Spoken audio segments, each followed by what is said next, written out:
आज मैं ट्विटर चला रहा था तो उसमें मैंने एक चीज़ देखी कि जैसे सीजेपी ने अपना ट्विटर इंस्टाग्राम हैंडल बनाया था कि कांग्रेस जनता पार्टी, और उस पर कई मिलियन व्यूज़ हुए थे, 20 मिलियन प्लस व्यूज़ चले गए थे।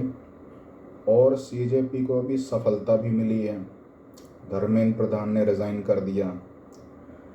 तो एक नई लहर सी उठ रही है जो इस जनरेशन की, जेन जी की, और मैं तो मिलेनियल हूँ तो ज़्यादा बूढ़ा तो नहीं हूँ, लेकिन तो मैंने ट्विटर चलाते टाइम देखा कि उसमें एक पेज बना है, आरक्षण हटाओ आंदोलन।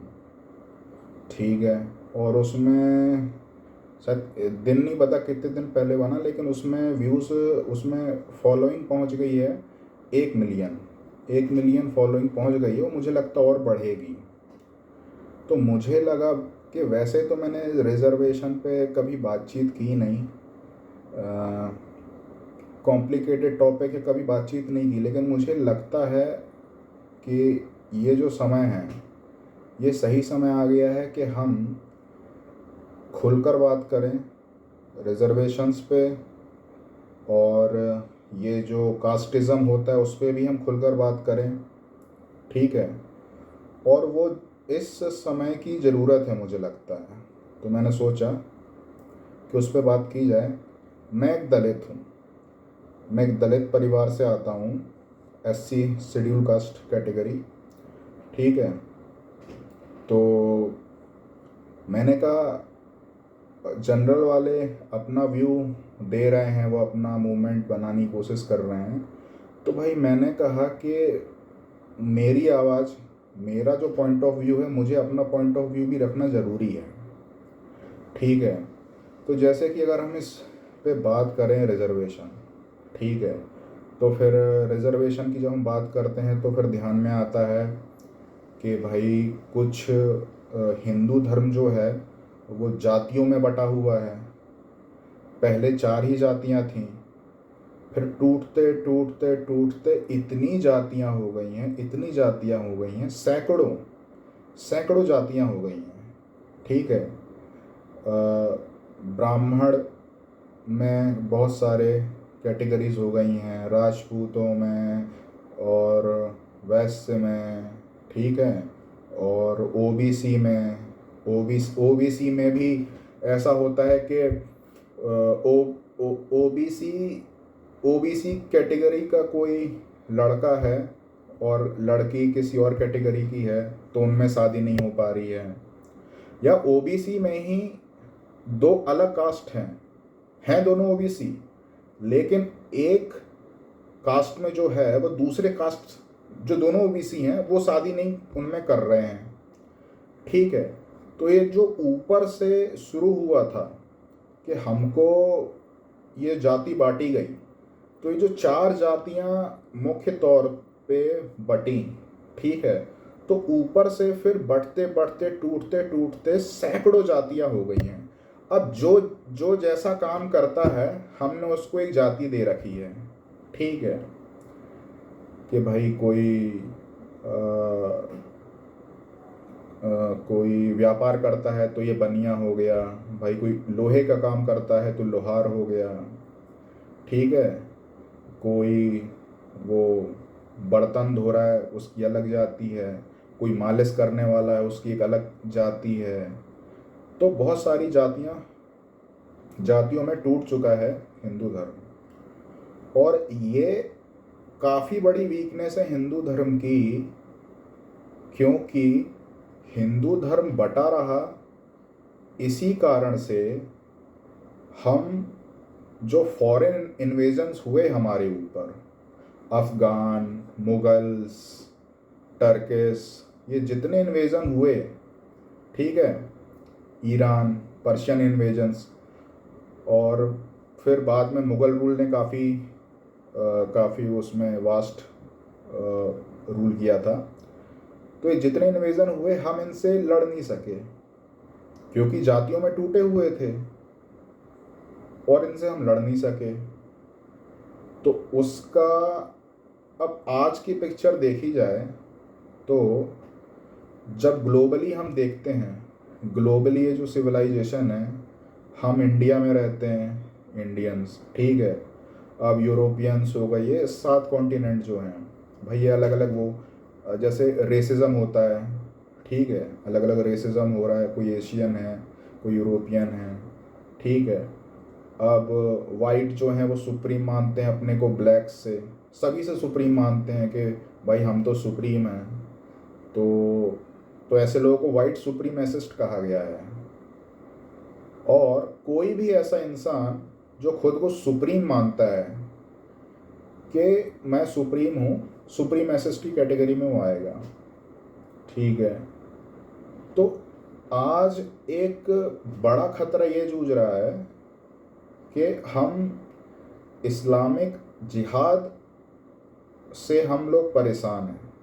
सिर्फ हम लोग नहीं, यूरोप परेशान है। यूरोप में स्वीडन, डेनमार्क और ये क्या कहते, ब्रिटेन और भी देशों में, और America, Canada, Asia, Africa, Asia में भी, अफ्रीका में भी जो ब्लैक्स हैं उनको कन्वर्ट करा के बना रखा है, उनको बना दिया है कि भाई ये हो गए, ये अपने ये मोमडन हो गए, अब आपको कुरान पढ़नी है, 5 वक्त की नमाज़ पढ़नी है, ऐसा करना है, वैसा करना है। तो इस्लामिक आइडियोलॉजी में ये है, ये एक ज़बरदस्ती है कि देखिए, डेमोक्रेसी का मतलब ये होता है कि एक दूसरे को टॉलरेट करना, कि भाई को एग्जिस्टेंस, डेमोक्रेसी में को एग्जिस्टेंस होता है। जैसे 2 अलग कम्युनिटीज़ हैं, तो उन दोनों ने सोचा कि हम एक साथ एग्जिस्ट कर सकते हैं इस देश के अंदर, ठीक है, एक दूसरे को रिस्पेक्ट करती हैं, डेमोक्रेटिक तरीके से इलेक्शन होते हैं, ठीक है, और उस बेसिस पे गवर्नमेंट बनती है, गवर्नमेंट चलती है, ठीक है। तो भाई लेकिन कुछ ऐसी कम्युनिटीज़ हैं जो को एग्जिस्टेंस के प्रिंसिपल को नहीं मानती, ठीक है, वो नहीं मानती को एग्जिस्टेंस पे। वो ये मानती हैं कि हम जो हम हैं, जैसे कि इस्लाम, तो सिर्फ इस्लाम सुपीरियर है, बाकी सभी काफिर हैं, ठीक है, वो आपको मानते ही नहीं, यहाँ पे एग्जिस्टेंस ही नहीं मानते हैं। हालांकि ये दोगलापन है उनका कि जैसे भारत के जो मुसलमान हैं भारत में रह रहे हैं, ठीक है, और यहाँ खा रहे पी रहे हैं, लेकिन दिल उनका वहाँ सऊदी में लगा हुआ है, ईरान में लगा हुआ है, वहाँ क्या हो रहा है, पैलेस्टीन में क्या हो रहा है, उसकी उनको चिंता रहती है। बांग्लादेश में क्या हो रहा है, बांग्लादेश में ये एक्सट्रीमिस्टों ने ये हिंदुओं को वहाँ पर मारा, वहाँ नरसंहार किया, वहाँ क्या हो रहा है। तो एक को एग्जिस्टेंस में मानते ही नहीं है, ये डेमोक्रेटिक वैल्यूज़ में मानते ही नहीं है। तो डेमोक्रेसी तभी पॉसिबल है जब हर कम्युनिटी को एग्जिस्टेंस के प्रिंसिपल को माने कि हम को एग्जिस्ट कर सकते हैं। और अगर कोई नहीं मानता है तो फिर डेमोक्रेसी नहीं चलेगी, उसके लिए दूसरे मेजर अपनाने पड़ेंगे, ठीक है। तो फिर ये काफ़ी मेन कारण है, जब इस्लामिक जिहाद आया तो भाई ये जो खुद को अपर कास्ट कहते हैं, सुप्रीम मानते हैं, कहना चाहिए फॉरवर्ड कास्ट कहना चाहिए, फॉरवर्ड कास्ट सही वर्ड है भाई। आप अपर कास्ट, आप अपर नहीं हो भाई, आप किसी एंगल से अपर नहीं हो, आप अपर कास्ट नहीं हो, आप फॉरवर्ड कास्ट हो, आप आगे पहुंच गए हो, सोशल स्टेटस में आप आगे हो, इकोनॉमिक स्टेटस में आप आगे हो, दूसरे जो कास्ट हैं वो आपसे पीछे हैं, तो हम उनको कहते हैं बैकवर्ड कास्ट, ठीक है। अब भाई जो हिंदू हैं खास तौर से, अब फॉरवर्ड कास्ट, तो इन लोगों को भाई डर लगा कि अब इस्लामिक जिहाद है, इससे हम लड़ेंगे कैसे, ठीक है। तब उन्हें ज़रूरत महसूस हुई कि हमको जो है सभी जातियों में एक इकट्ठा उनको करना पड़ेगा और एक हिंदुत्व की बात करनी पड़ेगी। जैसे जो हिंदुत्व की आइडियोलॉजी है, जो बीजेपी की आइडियोलॉजी है वो हिंदुत्व की आइडियोलॉजी है। ठीक है, कि भाई सभी जातियाँ, हम सभी सनातनी हैं, हिंदू हैं। ठीक है, सनातनी हैं, हिंदू हैं, कोई भी हम कास्टों में नहीं मान रहे हैं, या कास्ट धीरे धीरे किसी को माननी नहीं चाहिए, ख़त्म कर देनी चाहिए। ठीक है, तो जब से खतरा पैदा हुआ इस्लामिक जिहाद का, तब तब एक पोलराइजेशन हुआ कि जो जातियां हैं उनमें एक यूनिटी आने लगी, हिंदुओं की बटी हुई जातियों में। फिर हिंदू, पहले हिंदू शब्द यूज़ करते थे, अब सनातनी यूज़ करने लगे हैं कि सनातनी, हम तो सनातनी हैं, अपने बायो में लिखे हैं, इंस्टाग्राम पे सनातनी हैं। ठीक है, ये अच्छी बात है। अब आ जाते हैं रिजर्वेशन पर, कि रिजर्वेशन हटाओ आंदोलन। तो भाई बात सही है कि जनरल कैटेगरी वालों को कोई सा भी एग्ज़ाम देते हैं तो उनको ऐसा लगता है कि यार 50% सीटें तो रिज़र्व हैं, और किसी किसी स्टेट में और ज़्यादा भी चला जाता है, ये आंकड़ा 50 से पार चला जाता है, और उसके कम नंबरों में सिलेक्शन हो जा रहा है, और मेरा उतने नंबरों में सिलेक्शन नहीं हो पा रहा है। ठीक है, तो अगर हम इसकी बात करें तो इसका तो ये कंसेप्ट है कि भाई उसका कई साल पहले वो और कम नंबरों में होता था, उसका और साल पहले और कम नंबरों में होता था, 40 साल पहले। इसका मतलब है कि उनका लेवल नीचे है, आपका लेवल ऊपर है पढ़ाई के मामले में। हाँ, कि आप पहले से आगे रहे हैं दिमाग में। ठीक है, तो आपने, बाकी जातियां पढ़ाई कर रही हैं, ठीक है, और आपने कुछ सेट ऑफ पीपल को बोल दिया कि आपको पढ़ना नहीं है। ठीक है, तो वो पढ़ेगा नहीं तो उसका दिमाग विकसित ही नहीं होगा, क्योंकि रीज़न से ह्यूमन इंटेलिजेंस विकसित होता है। अब रीज़न उसको सिखाया नहीं है, अब वो पढ़ने तुम दे नहीं रहे हो, तुम शोषण कर रहे हो। ठीक है, तो भाई ये सारी बातें हैं। अब हम उस पर नहीं जाएंगे कि हम उस पर नहीं जाना। अब मैं उस पर नहीं जाऊंगा कि हज़ारों साल पहले हमारे साथ ऐसा हुआ, हज़ारों साल पहले ऐसा हुआ, वैसा होता था। मैं भी समझ रहा हूँ काफ़ी रेपिटेटिव स्टेटमेंट हो गई है, रिटॉरिक हो गई है, तो मैं इस पे बात नहीं कर रहा हूँ। जो हुआ वो हुआ, ठीक है, जो हो चुका है वो हो चुका है। ठीक है, मेरे पूर्वजों के साथ क्या क्या हुआ, ठीक है, एनिमल से भी खराब बिहेवियर वो हो चुका है, अब उस पर हम बात नहीं कर रहे। मैं बात करना चाहता हूँ अभी की, आज के समय की। जैसे कि एक नया आंदोलन खड़ा करने की कोशिश, खड़ा करना चाह रहे हैं वो, अपनी, उनको भी हक है, फ्रीडम ऑफ एक्सप्रेशन है, उनको भी हक है कि भाई अपनी आप बात रखो, तो रखनी भी चाहिए। कि अगर आपको कुछ लगता है तो अपनी बात रखो कि भाई हमारे साथ अन्याय हुआ है, हमारे साथ, तो आपके साथ अगर कुछ अन्याय हो रहा है तो आप गवर्नमेंट को बोलो। ठीक है, तो क्या होता था इससे पहले, जब रिजर्वेशन का इशू चलता था तो इस पे एक आर्ग्यूमेंट चलता था कि देखो, जो जो गरीब आदमी है, गरीब तो उसमें भी हैं, क्या कहते, जनरल कास्ट में, जनरल कैटेगरी में भी गरीब हैं, तो उसको भी मिलना चाहिए।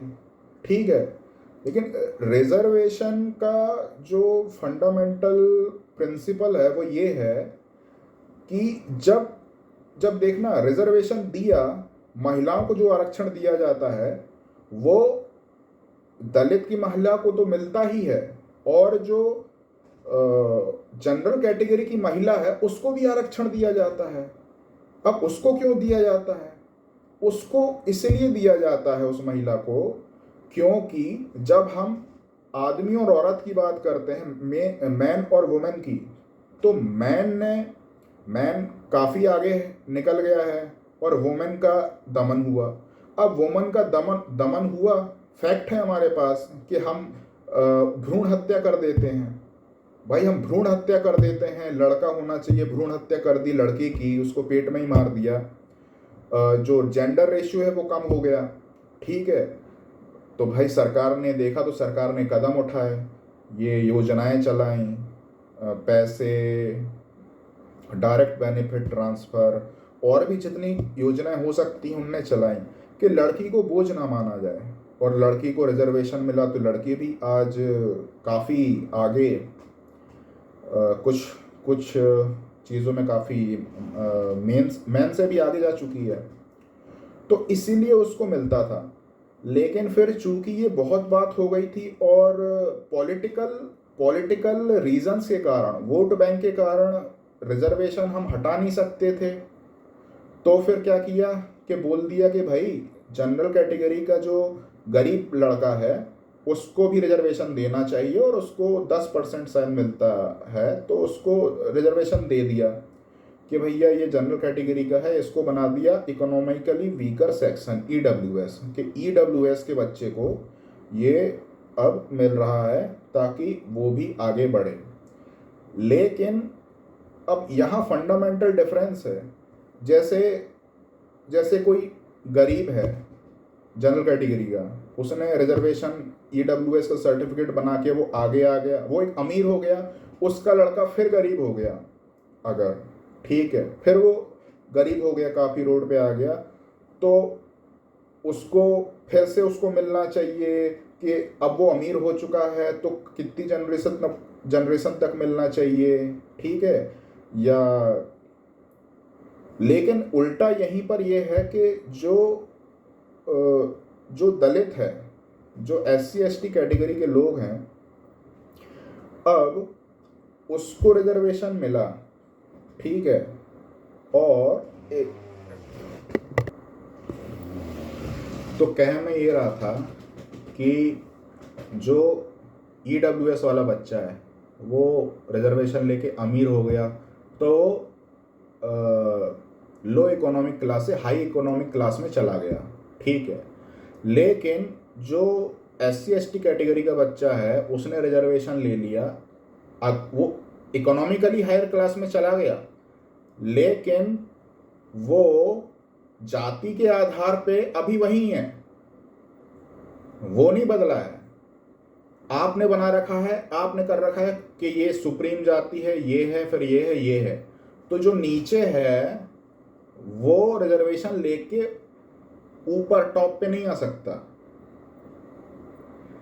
अब यही मतलब एक काफ़ी ट्रिकी एक चीज़ है जिसने मतलब आपने सुना होगा कि जो क्या कहते हैं हिंदू धर्म के कुछ गुरुओं को और कुछ लोगों को सुना होगा कि भाई हिंदू धर्म में ये जो वर्ण व्यवस्था है तो ये धर्म के, ये कर्म के आधार पे थी, ना कि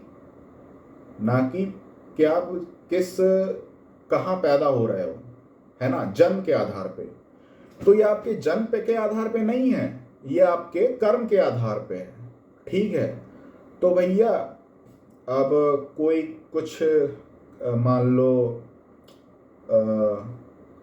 लेकिन अब हुआ ये कि भाई पहले ऐसा होता था, पहले आप हिस्ट्री में जाएंगे तो वहाँ आपको उसके फैक्ट मिल जाएंगे कि जहाँ पर एक ही परिवार में आप ऐसा समझ लो, आप ये चार वर्ण जो अभी की मैं बात कर रहा हूँ, आप ऐसा समझ लो जैसे ये चार कैरियर्स हैं, आप ऐसा मान लो 4 कैरियर्स, ठीक है। ब्राह्मण को आप मान लो कि ये हो गया पढ़ाने वाला, ये स्कॉलर हो गया, जैसे कॉलेज में पढ़ाता है ना, जो स्कॉलर हो गया। जो आर्मी में जाता है, पुलिस में जा रहा है, उसको क्षत्रिय बना दो, ठीक है, मान लो वो क्षत्रिय हो गया। जो व्यापार करता है वो मान लो वैश्य। और जो सेवा मतलब जो जैसे मंदिर बनाना, मूर्तियां बनाना, कुम्हार, ठीक है, और जो भी सेवा के जो भी काम है, ठीक है, अभी डिटेल में मुझे याद नहीं आ रहा है, तो उसका बना दिया कि भैया ये शूद्र, ठीक है। और फिर दलितों को तो वर्ण में ही जगह नहीं मिली, तो क्या दलितों का कोई एग्जिस्टेंस नहीं है? दलितों को अवर्ण कहा गया है, अवर्ण, कि आपका कोई वर्ण ही नहीं है। जैसे पहले मैं सोचता था कि भाई मैं शूद्र हूँ, मैं सोचता था खुद को शूद्र हूँ, फिर बाद में मुझे पता चला कि भाई मैं शूद्र भी नहीं हूं, मैं अवर्ण हूं, मेरा कोई वर्ण नहीं है, मैं चौथे वर्ण में भी नहीं आता हूं, मेरा कोई वर्ण नहीं है। ठीक है, तो मैं ये कहना चाहता हूं कि जैसे आपने ऐसे ही 4 प्रोफेशन मान लिए कि 4 प्रोफेशन हो गए, ठीक है, टीचर और फाइटर्स और ये ट्रेडर्स, ठीक है, और सेवा को क्या कह लोगे, जो भी इंग्लिश में कहेंगे, ठीक है। तो अब ऐसी बात है, तो हिस्ट्री में ये एग्जाम्पल इसके मिलते हैं कि एक परिवार में एक क्षत्रिय है, एक मान लो बाप ब्राह्मण है, तो लड़के को मान लो क्षत्रिय की शिक्षा लेनी है तो वो क्षत्रिय की शिक्षा लेके वो क्षत्रिय है, ठीक है। और कोई और है और जो ट्रेड कर रहा है तो वो ट्रेडर है। एक ही परिवार के लोग अलग अलग वर्ण के हैं, ठीक है, क्योंकि जैसा कि कहा जाता है कि भाई ये कर्म के आधार पे था, ठीक है, ये कर्म के आधार पे था, जन्म के आधार पर नहीं था। लेकिन यही सारा मतलब, यही सारा ट्रिक है, यही सबसे बड़ा धोखा, यही सबसे बड़ी चालाकी है।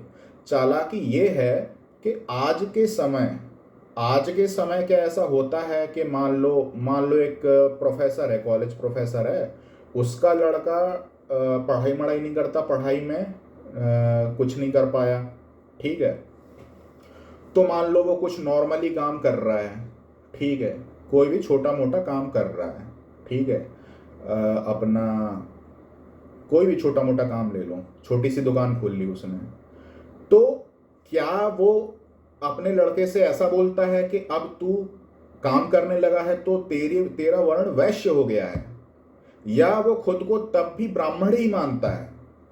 भाई कर्म उसका वैश्य का हो गया तो उसको अपनी जाति बदल लेनी चाहिए कि अब मैं वैश्य हूं, ठीक है, अब मैं ब्राह्मण नहीं हूं, ठीक है। और अगर मान लो मैं स्कॉलर ही होता तो ठीक था कि भैया तेरा कर्म जो है तो पढ़ाई का तूने उसमें किया है हासिल, तो तू स्कॉलर तो ब्राह्मण ही मान ले, हम भी मान लेंगे ब्राह्मण, ठीक है।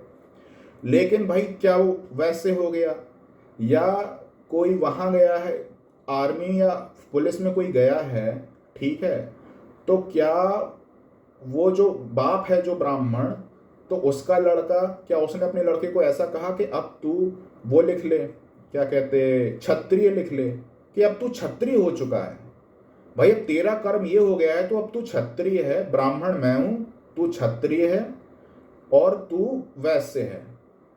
नहीं, यही सारी चालाकी है, सारी चालाकी यहीं पर है कि जो बच्चा है, जो दुकान खोल के बैठा है ब्राह्मण का लड़का, वो दुकान खोले हुए भी ब्राह्मण है, और जो पुलिस में भर्ती है वो क्षत्रिय नहीं है, वो पुलिस में होकर भी है ब्राह्मण ही, ठीक है।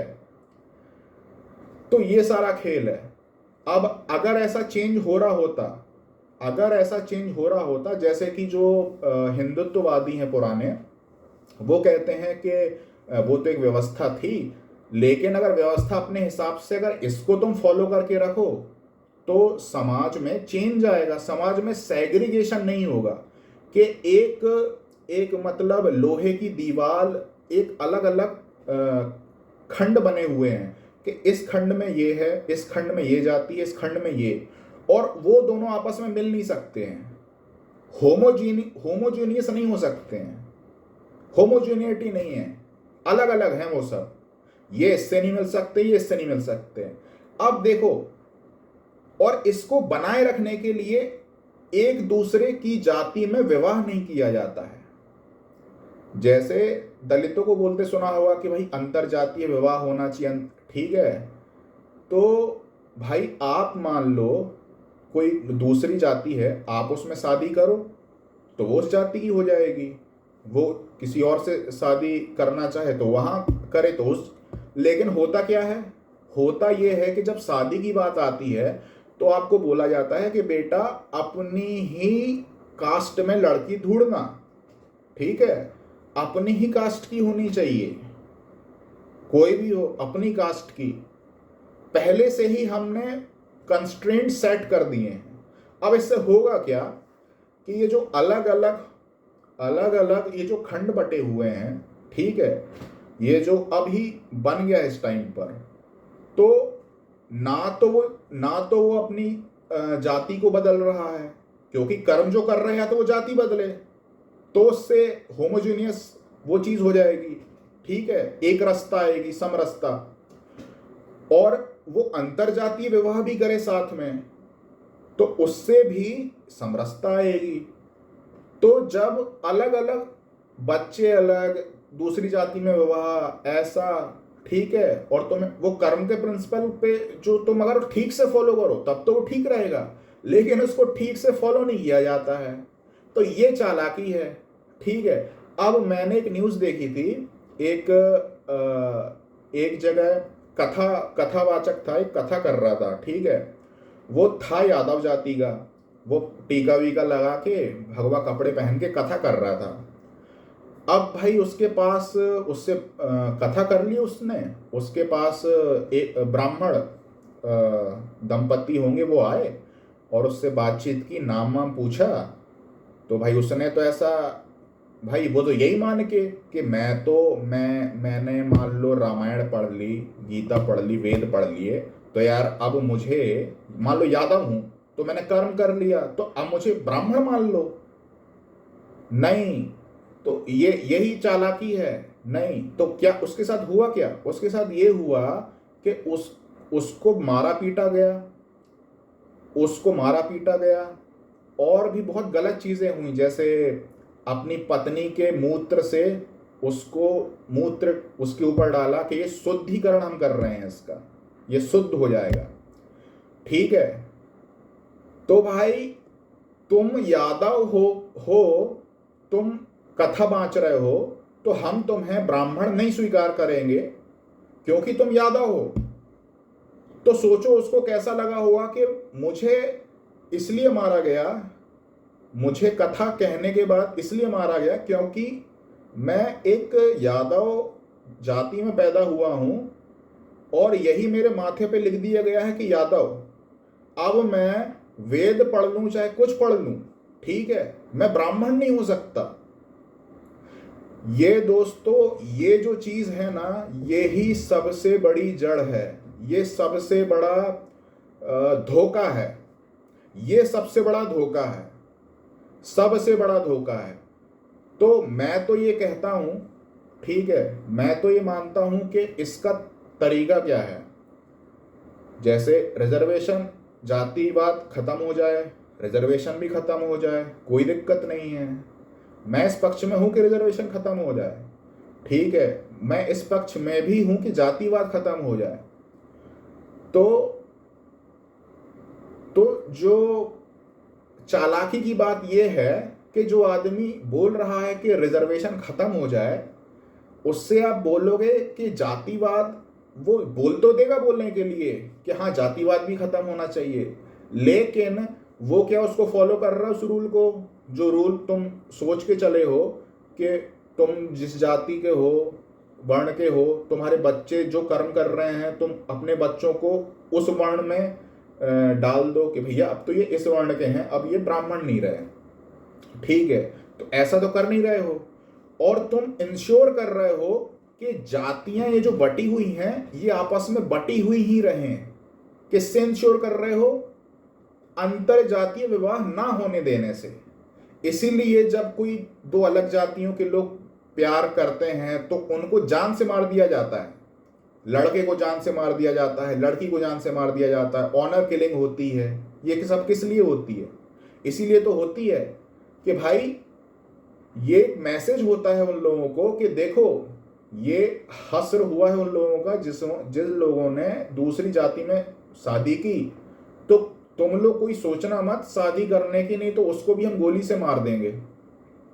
ये बात तो ये कुछ लोग हैं, तो कुछ लोग ऐसे हैं जनरल कैटेगरी में जो सही में समानता में मानते हैं। वो ये मानते हैं कि हाँ, वो सही में कर्म के उसको मानते हैं कि समानता होनी चाहिए, वो उसको मानते हैं, लेकिन इससे ज़्यादा अमाउंट में वो लोग हैं जो इसको नहीं मानते हैं, जो मन में ये रखते हैं कि हम आपसे सुप्रीम हैं, हम सुप्रीम जाति हैं, आप इन्फीरियर हो, हम सुपीरियर हैं, आप इन्फीरियर हो, और इसको हम बनाए रखेंगे, इसको हम बनाए रखेंगे अंतर जातीय विवाह ना करके, ठीक है। और वो कर्म का जो सिद्धांत है, कर्म और जन्म का, उसको ठीक से फॉलो ना करके, तो हम इसको बनाए रखेंगे। तो इससे क्या होगा, हम हमेशा किंग रहेंगे, हम हमेशा राजा रहेंगे, ठीक है। तो इसकी शुरुआत की ब्राह्मण ने। भाई जो ब्राह्मण था उसने क्या किया कि भाई अब उसने सोचा, ये एक तरीका था, ये जो खुद को ब्राह्मण कहता है उसका तरीका ये था कि अगर हमको राज करना है हमेशा के लिए, जैसे कि पहले के ज़मानों में राजा महाराजा होते थे, राजा आपस में लड़ते थे, लड़ भिड़ के मर जाते थे, लेकिन राजा पूजा किससे करवाएगा, ब्राह्मण से। ब्राह्मणों के लिए सब सेट कर रखा है कि हमको भोजन होना चाहिए, उन्होंने अपना सबसे जरूरी होता है खाना, इंसान, कई लोग भूख से मर जाते हैं, खाने की व्यवस्था कर रखी है, भाई हमको गिफ्ट्स मिलेंगे, ठीक है, हमने पूजन कराया, ठीक है, कथा कराई, तो भाई किंग जो है, जो छत्री है, वो उससे वो करा रहा है, वैश्य है वो उससे पूजा करा रहा है, उनने अपना जैसे कहते हैं वर्चस्व बना रखा है, ठीक है। और इस तरीके से इस सिस्टम को डिजाइन किया है। सिस्टम ये है, मतलब बहुत आसान है सिस्टम समझना, देखना, जैसे जैसे एक गाड़ी है, एक रथ है, रथ पे बैठे हैं ऊपर ब्राह्मण, ठीक है, ब्राह्मण लड़ने के लिए छत्री को रख रखा है कि लड़ो मरो तुम, ठीक है, छत्री को रख रखा है कि लड़ो मरो तुम, और जो चला रहा है, घोड़ा चला रहा है, जो बाकी सारे काम कर रखा है, उसके लिए शूद्र रख रखा है, ठीक है। और बाकी जो और जैसे गंदा काम समझा जाता है, जैसे कि नाली साफ करना या चमड़े का व्यापार करना, कुछ करना, तो भाई वो तो अलग ही है, उसको तो बैठाया ही नहीं है, उसको तो 4 वर्ण में बैठाया ही नहीं है ना। यहाँ सेंटर में हो गया ब्राह्मण, वहां हो गया लड़ने के लिए क्षत्रिय रख रखा है, सेवा के लिए शूद्र रख रखा है, और पैसे का कैश फ्लो बनाने के लिए, जो इकोनॉमी होती है उसको बनाने के लिए वैश्य को रख रखा है। तो वो सबको ऑर्डर देता है कि तू ये कर ये कर ये कर, ठीक है, और तू अगले जन्म में ब्राह्मण बन सकता है। अब ये पता कैसे चलेगा कि अगले जन्म में इसका कहीं रिकॉर्ड अगर होता हो तब तो ठीक है कि अच्छा पिछले जन्म में मैं ये था और इस जन्म में मैंने कर्म किए तो मैं ब्राह्मण बन गया हूँ, या पता चल सके कि अच्छा मेरा जन्म शूद्र जाति में हुआ है, तो पिछले जन्म में मैंने क्या किया था, ऐसा किया था। तो ये वाला जो सिद्धांत है, इसका बहुत गलत तरीके से प्रयोग किया जाता है, तो इसका कोई एविडेंस नहीं है, इसका लेखा जोखा रखा नहीं जा सकता, ये चालाकी भरी चीज है, ठीक है। तो सबको बता दिया, सबको एक मतलब एक चूरन खिला दिए, चूरन चटा रहे हैं, वो सालों से चूरन चटा रहे हैं कि भैया हम हैं असली राजा। तो आप ये भूल जाओ कि किंग असली राजा होता है, किंग असली राजा नहीं होता है। किंग तो बदलते रहते हैं, लड़ते मरते रहते हैं, ठीक है, बैटल्स में। असली राजा होता है वो ब्राह्मण, वो पंडित, वो होता है असली राजा। और हमारे शरीर का जो सबसे मेन पार्ट होता है ब्रेन, ठीक है, ब्रेन को सबसे मेन माना गया है क्योंकि ब्रेन ही सब कंट्रोल करता है, और ब्रेन डेवलप होता है पढ़ाई लिखाई से, ठीक है। तो ब्रेन जो पढ़ाई लिखाई से डेवलप होता है उस पर कब्जा कर लिया, ठीक है। क्षत्रियों को बोला कि पढ़ाई लिखाई तुम छोड़, तुम पढ़ाई लिखाई देखो हम करेंगे, तुम लड़ाई वड़ाई करो अपनी, तुम अपना ट्रेड करो और तुम अपना सेवा करो, ठीक है, और ऐसा करो। तो भाई इस टाइप की कुछ बातें हैं। तो असली राजा जो है वो ब्राह्मण ही है इतने सालों से, और अभी भी है। सोचो, मुट्ठी भर ब्राह्मण है, ठीक है, लेकिन बाकी जितने क्षत्रिय और जितने लोग हैं, वैश्य शूद्र, सबको वो मतलब ऐसी मुट्ठी में कर रखा है, मुट्ठी में। ये मुट्ठी अभी तक कमजोर नहीं पड़ी है। किंग है वो, किंग। तो ये उसने अपने दिमाग का फायदा किया है, अपने दिमाग से किया उसने। ये उसने चालबाजी अपने दिमाग से की है, दूसरे को उसमें उलझाए रखा। जो सबसे इंपॉर्टेंट काम था पढ़ाई का, वो उसने अपने अंडर कर लिया कि भाई शिक्षा बस पे अधिकार हमारा हो।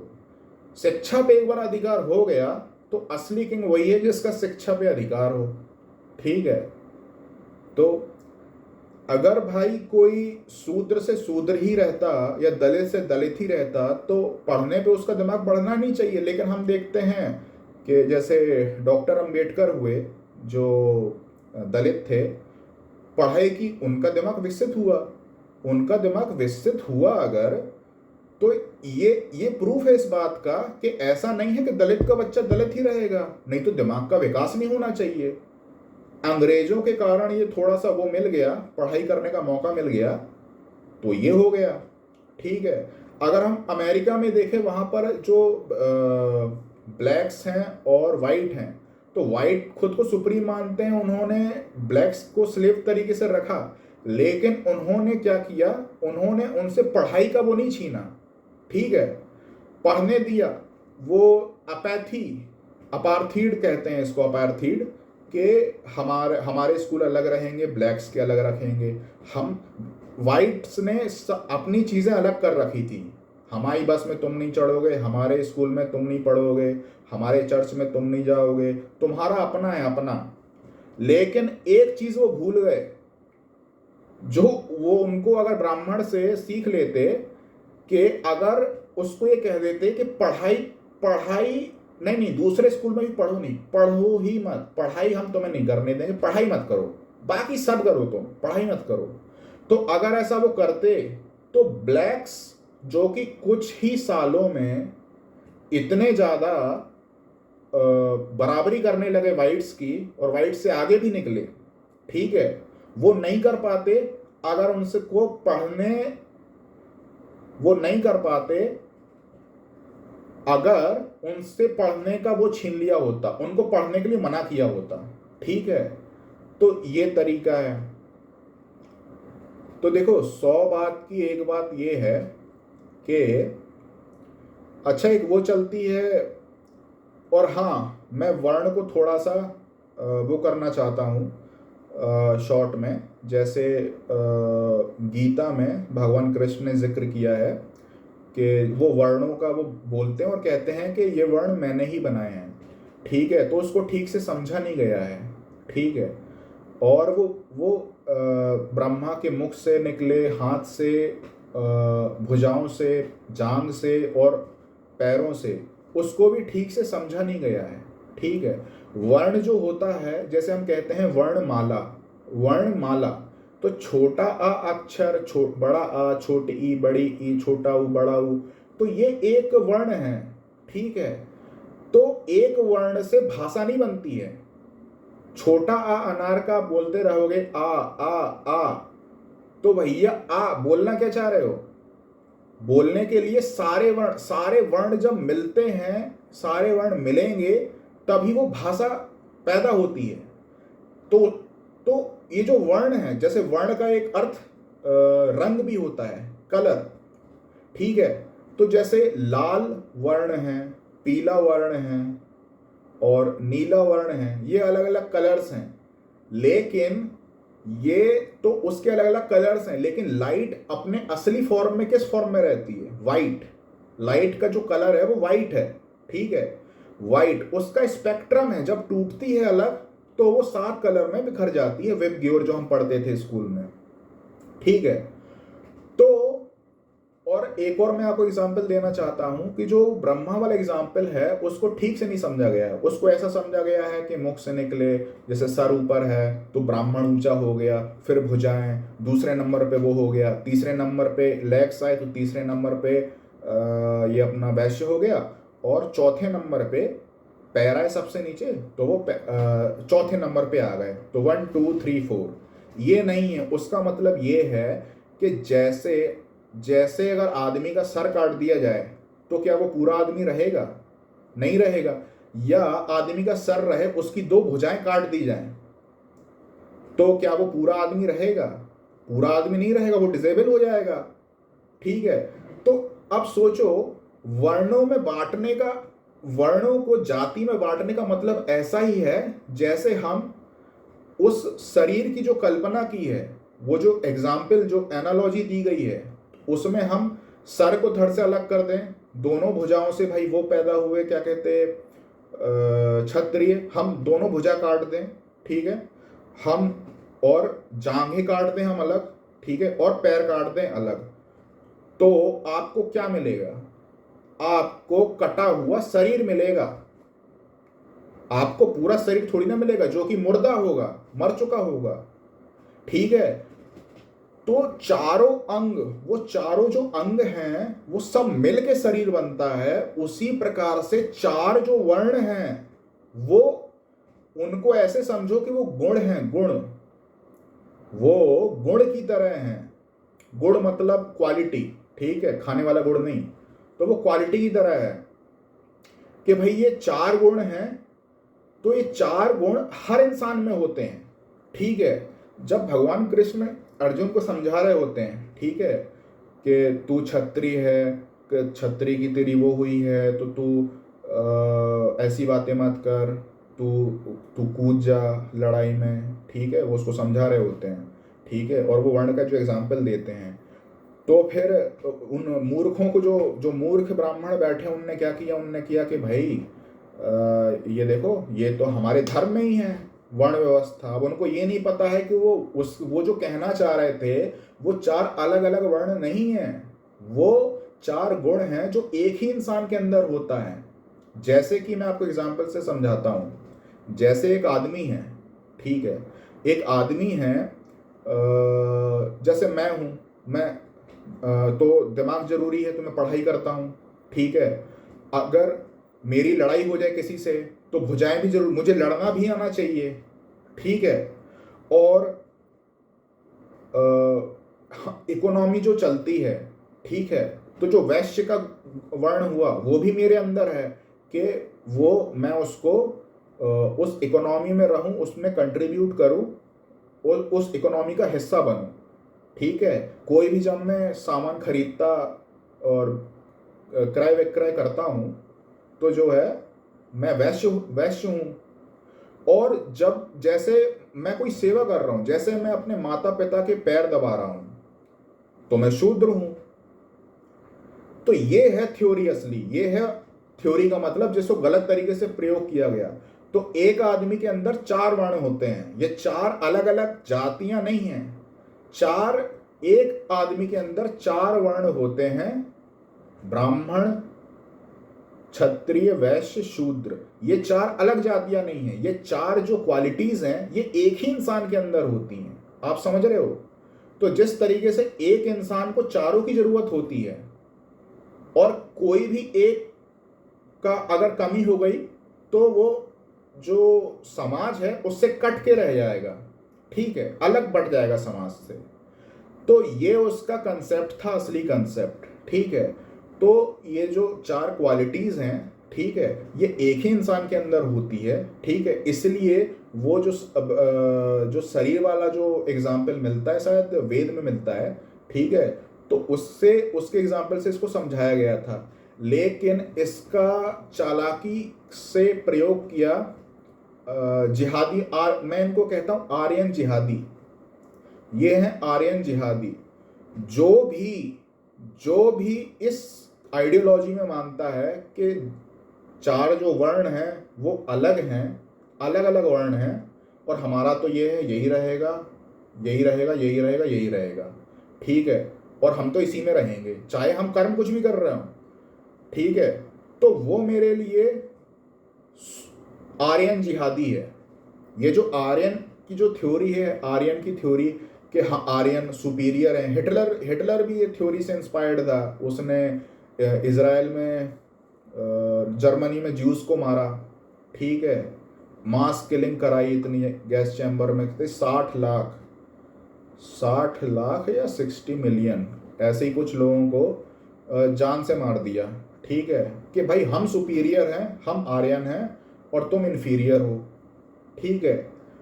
तो जो भी इस सुप्रीमेसिस्ट के सुप्रीमेसी की जो आइडियोलॉजीज में मानते हैं हमारे इंडिया में, मैं उनको आर्यन जिहादी कहता हूँ, ठीक है। तो जितने खतरनाक जो इस्लामिक जिहादी हैं उससे भी ज़्यादा खतरनाक ये आर्यन जिहादी हैं। आर्यन जिहादी उससे खतरनाक है। मेरे एक साला है, उसने व्हाट्सएप पे स्टेटस डाला, उसने स्टेटस डाला कट्टर हिंदू, उसने डाला कट्टर हिंदू और हाथ में तलवार थी, टीका लगा के कट्टर हिंदू। मैंने उससे फिर पूछा कि तुमको पता है कि चलो ठीक है, मतलब चलो उनसे इस्लामिक जो जिहादी हैं, ठीक है, जो इस्लामिक पागलपंथी कर रहे हैं, बॉम्ब फोड़ रहे हैं, सब कर रहे हैं, उनसे हम निपट लेंगे, ठीक है। उसके बाद क्या होगा? हमें दोहरा खतरा है।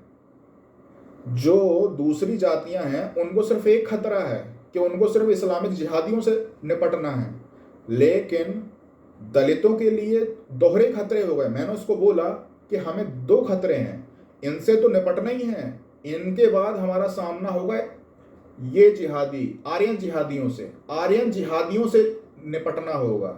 ये आर्यन जिहादी अपना जिहाद फैलाए हैं, सालों से फैलाए हैं। ये तो इस्लाम से भी पहले आया था, ठीक है। तो इस्लाम से भी पहले कह सकते हैं, जिहाद को हम उस एडजेक्टिव में लें, एडजेक्टिव के टर्म्स में, तो हम बोलेंगे कि ये आर्यन जिहाद पहले से। तो इनसे तो निपटना ही है, फिर हमें इनसे भी निपटना पड़ेगा भाई, क्योंकि ये खुद को सुप्रीम मानते हैं और हमको इन्फीरियर मानते हैं, तो हमें निपटना पड़ेगा। हम कैसे निपटेंगे? ठीक है, तो उनके बाद आएगी इनकी बारी, तो हमें इनसे भी निपटना है। हमें दोहरा खतरा है, हमें दो दो लोगों से खतरा है। मैंने उसको समझाया, फिर उसको समझ में आया। उसको जब समझ में आया तो उसकी बुद्धि खुली, फिर उसको लगा कि हाँ हाँ ये बात तुम ठीक कह रहे हो। फिर ऐसी कुछ बात हुई। तो मेरा चूंकि गीता में वर्ण का जिक्र है और कृष्ण के द्वारा, तो इस चीज़ से कन्फ्यूज़न बढ़ जाता है, ठीक है। क्योंकि मैं खुद गीता को बहुत मानता हूँ, मैं कृष्ण भक्त हूँ, मैं गीता को मानता हूँ, गीता पढ़ी है मैंने, और मतलब मुझे सबसे अच्छा टेक्स्ट लगता है। ज़्यादा तो नहीं पढ़े, मुझे गीता अच्छा लगता है। और उसमें जब वर्ण मैंने पढ़ा तो मेरे दिमाग में क्लिक किया, अच्छा ये बात थी, और ये लोग वर्ण व्यवस्था को ऐसा जाति व्यवस्था बना के ऐसा फैला दिया। तो मेरा मैसेज आर्यन जिहादियों को है और अपने बाकी सभी लोगों को, कि बाकी सभी लोग सतर्क रहें। जो आर्यन जिहादी हैं, सालों से आपका यूज़ कर रहे हैं, चाहे क्षत्रिय हो, चाहे वैश्य हो, शूद्र हो, दलित हो, इन बाकी चारों, इन सभी लोगों को अपने हिसाब के नौकर बना के रखा है। इन सबको नौकर बना के रखा है अपना, इन आर्यन जिहादियों ने। तो ये मैंने कहा जो बात बताना ज़रूरी थी वो बात बताऊं, और वो वर्ण वाली बात भी, इस पर मैं और डिटेल में बात करूंगा। अभी वीडियो लंबा हो गया तो अभी इतना ही रखते हैं, ठीक है। Thank you.